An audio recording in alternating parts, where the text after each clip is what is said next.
প্রকৃত দোষীদের শাস্তি দিতে গেলে হয়তো থলের বিড়াল বের হয়ে যাবে।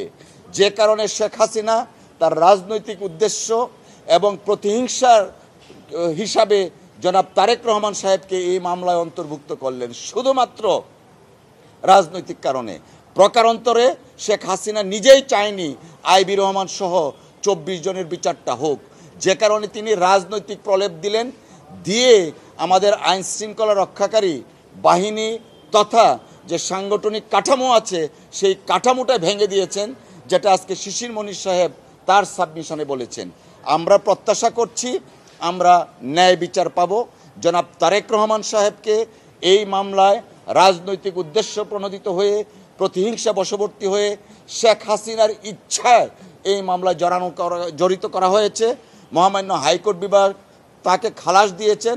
আমরা প্রত্যাশা করছি ন্যায় বিচার পাব এবং মহামান্য অ্যাপিলেট ডিভিশন জনাব তারেক রহমান সাহেব সহ অন্যান্য আসামিদেরকে খালাস দিবেন।